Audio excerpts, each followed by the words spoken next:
So, E3 is continuing, and we just had EA's press conference for E3 2015, and this is going to be the news roundup. They discussed quite a few bits, nothing huge, no amazing unveils or anything like that, but quite a bit of information. Now, there's something by the name of Mass Effect Andromeda, which is going to be coming out on holiday 2016, but that literally is the extent of the information. It could be Mass Effect 4, it could be a prequel, we just don't know. Your guess is as good as mine. They did go on to speak about Need for Speed though, where they spoke a little bit about the exploration, the rich customization and performance tuning, and there's going to be 5 different sort of styles of play that you can do that will kind of affect how things go. You have speed, style, build, crew and outlaw.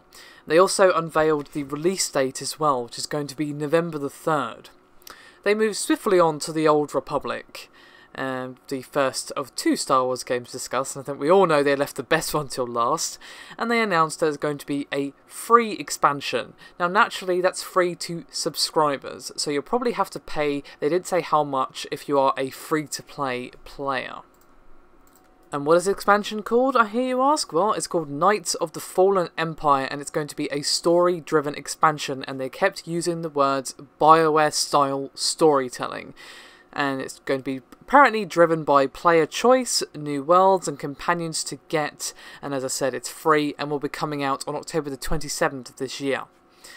They also unveiled a new IP by the name of Unravel, which looks pretty damn interesting actually. It is of course an indie title and is a puzzle platformer where you play a character made of yarn.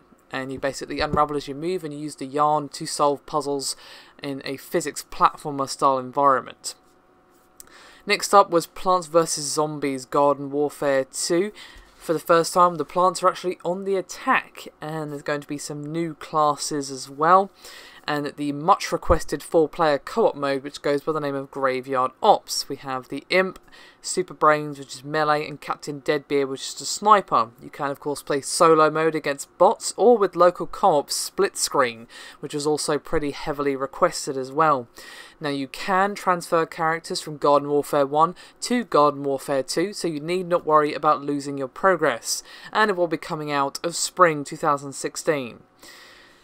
Now, CCG has a word that's been popping up at least a couple of times now. Bethesda surprised us with an Elder Scrolls CCG, and now EA have done the same with Star Wars. They have announced Star Wars Galaxy of Heroes, which is a strategy CCG. They didn't mention a price, but a safe assumption would be free to play. Now, they spoke about Madden, NFL, and that sort of thing. To be honest, I kind of zoned out. I'm not a sports person. My colleague, who you have yet to meet actually, he's just recently joined us on the channel, will most likely be discussing these sports titles. I'm going to move on because I literally have not played any of them. I'm not into sports games, not into real life sports. The closest I get is esports, so it's really not my place to be speaking about that. I will move on however to Mirror's Edge Catalyst, which is actually the origin story of Faith, of course made in the Frostbite engine. Heavy emphasis on exploration, side quests such as racing and time trials and things like that. And what's rather cool as well is that there's going to be no loading screen, so it pretty much is a seamless world, and it will be coming out February 23rd, 2016. Now, they saved the best till last, as you would think. They spoke about ages on sports before they got to Star Wars Battlefront, and they pretty much just revealed a ton of gameplay, which was shown on the PlayStation 4 with some very impressive graphics on show. Now, I'm a bit low to believe too much to graphics, because of course we've all been burned before with seeing amazing graphics at E3 and then not seeing it in the actual game. Watch Dogs. Excuse me. Something in my throat there, but you get the idea. It looked impressive, the gameplay looked fun as hell, and very, very hectic. Now, they also said there that you can play against the AI or co-op, or even 1 versus 1, and of course that's split screen co-op as well, which is something that we've just been seeing less and less of, but now it's kind of making a bit of a return, which is pretty awesome.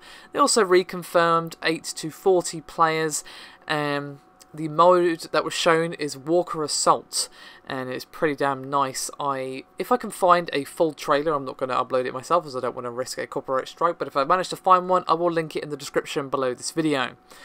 So overall, not a bad show. Not amazing, but not bad either. a pretty good show, but after the huge showing that my MS put on, and of course Bethesda, yeah, EA had a lot to try to beat, and they didn't, to be honest. Microsoft put on a really good show, and so did Bethesda. I mean, Bethesda set the bar pretty high, Microsoft then set it even higher, and it's going to be really interesting when we see Sony's show in a few hours' time. So far, Microsoft is in the lead with Bethesda following along, but of course we've got Ubisoft's performance, or conference, shall I say, performance, and that's probably going to be mostly about Assassin's Creed, but of course there's going to be a few other things as well, probably some new information on The Division, that would be nice, so it's not over yet. I'm mostly waiting for Sony's conference to see who's actually going to quote-unquote win E3, but so far it's looking in Microsoft's favour. Anyway, that's me done for this video, thank you very much for watching, and I'll see you next time.